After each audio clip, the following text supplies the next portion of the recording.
Hello प्यारे बच्चों,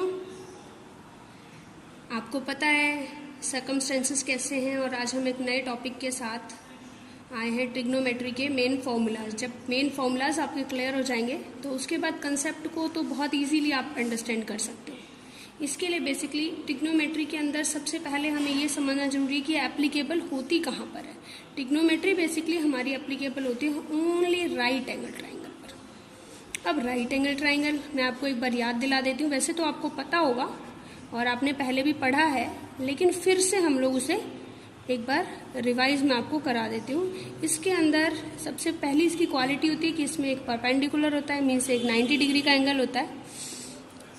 perpendicular base hypotenuse, और जो ये वाली हमारी एंगल है ये थीटा। इसी एंगल के बेस पर हम लोगों को पूरी ट्रिग्नोमेट्री में काम करना होता है। इसके हम साइड्स के नेमिंग कर लेते हैं और इसके अंदर मैं शॉर्टकट ट्रिक्स बताऊंगी बेटा, जो आपको इजीली इन फॉर्मूलाज को याद रखने में सपोर्ट करेगी। इसलिए ध्यान से इसको देखना कि ये कैसे कैसे बने हुए हैं ये फॉर्मूलाज, जो आपको लर्न रहेंगे। अब हमें क्या क्या फाइनलाइज, क्या क्या डिफाइन करना होता है, ये निकालना होता है हमें। Sine theta, cos theta, tan theta. सबसे पहली बात ये तीनों हमें चाहिए। दूसरी बात हमें क्या चाहिए होता है,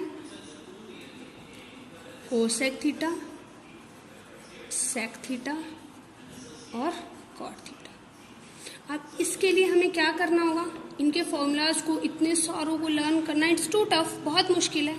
तो उसके लिए हम लोगों ने एक मेमोरी प्लानर रेडी किया, जिस मेमोरी प्लानर को क्या कहते हैं, पंडित बद्री प्रसाद हर हर बोले। इजी है ना, मैं रिवाइज करती हूँ। पंडित बद्री प्रसाद हर हर बोले।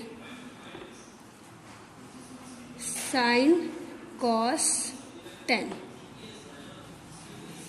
Cosec sec cot.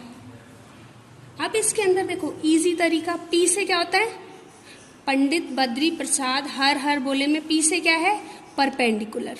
बी से क्या है, बेस। एच से क्या है, हाइपोटेन्यूज। अब साइन का फॉर्मूला परपेंडिकुलर अपॉन हाइपोटेन्यूज।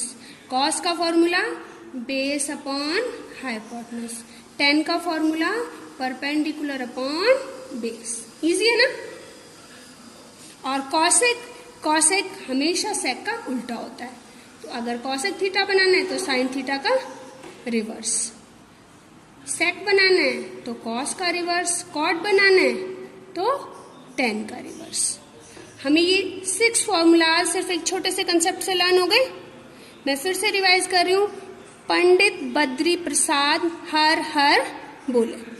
अब इसके साथ ही हमें एक और न्यू फॉर्मूला जो हमें मिले कि साइन जो होता है 1 अपॉन साइन कॉसेक के इक्वल होता है, 1 अपॉन कॉस सेक के इक्वल होता है, और 1 अपॉन 10 कॉट थीटा के इक्वल होता है। मीन्स अगर कॉसेक थीटा चाहिए 1 अपॉन साइन कर दो, अगर हमारे पास साइन है तो। और अगर हमारे पास साइन नहीं है तो 1 अपॉन कॉसेक करोगे तो साइन आ जाएगा। ये हमारे सारे फॉर्मूलाज हैं जो वर्कआउट करते हैं। इसके अलावा कुछ और नए फॉर्मूले, sign square theta plus cos square theta हमेशा 1 होता है। ये एक इंपॉर्टेंट फॉर्मूला। अब इस फॉर्मूले से 3 फॉर्मूले कौन से डिराइव हुए, एक हुआ, एक बार हमने क्या किया, इसको इधर शिफ्ट कर दिया। Sine square theta is equal to 1 minus cos square theta. Next time हमने क्या किया, cos square theta is equal to, इसको शिफ्ट कर दिया 1 minus sign square theta.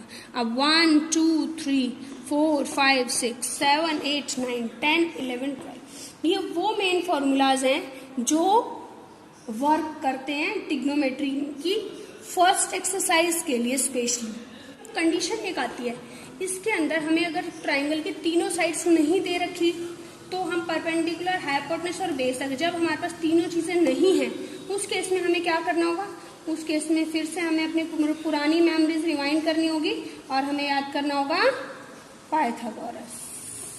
Theorem. Pythagoras theorem क्या कहती है? Hypotenuse square is equal to perpendicular square plus base square. Hypotenuse is equal to under root perpendicular square plus base square. जब तक ये तीनों साइड्स हमें अवेलेबल नहीं है तब तक हम ये सारे फॉर्मूलाज को यूज नहीं कर सकते। अब बाई चांस हमारे पास उन्होंने दे दिया सिर्फ हमें परपेंडिकुलर और बेस, और हमें निकालना है साइन थीटा। तो साइन थीटा के लिए हमें क्या करना होगा? पहले हाइपोटेनस को इन दो फॉर्मूला से, इन दो साइड से हाइपोटेनस को निकालना होगा, जिससे कि हम लोग साइन थीटा के फॉर्मूले में यूज कर सकें। इस तरह से अगर हमें कॉस में या कहीं भी निकालना है तो हमें ये तीनों साइड्स की अवेलेबिलिटी जरूरी होती है। दूसरी चीज, एक और बात मैं आपको बताऊंगी बेटा, कि बेस जिस दो साइड्स हो सकते हैं, ये तो है ही 90 डिग्री, एक एंगल ये बचा, एक एंगल ये बचा। अगर हमें बी निकालना है, साइन बी निकालना है, अब थीटा बी है, मतलब एंगल जो है वो बी है, अगर हमें साइन बी निकालना है तो बेस यही रहेगा, मीन्स यही परपेंडिकुलर है और यही हाइट है, means AC upon BC।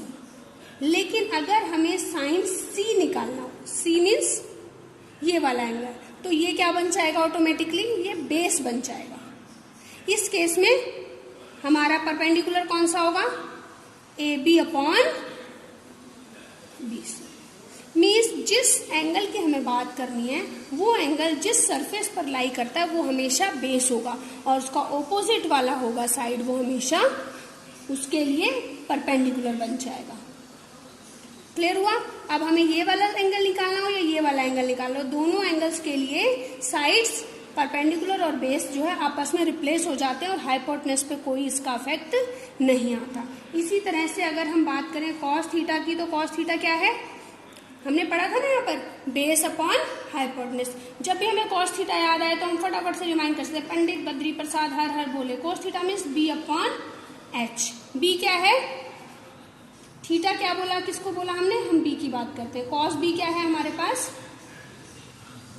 Base AB upon hypotenuse BC। लेकिन अगर हम बात करें कॉस C की, तो कॉस C में क्या होगा?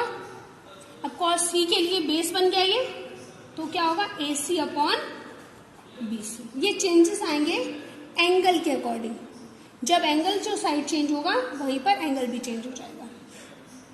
पाइथागोरस के लिए अगर हमें परपेंडिकुलर निकालना हो तो हाइपोटेनस स्क्वायर माइनस में बेस का स्क्वायर, अगर हमें बेस निकालना हो तो hypotenuse square minus perpendicular square, means 1 2 3 तीनों चीजें हम निकाल सकते हैं अगर हमें कोई भी दो साइड्स दे रखी है।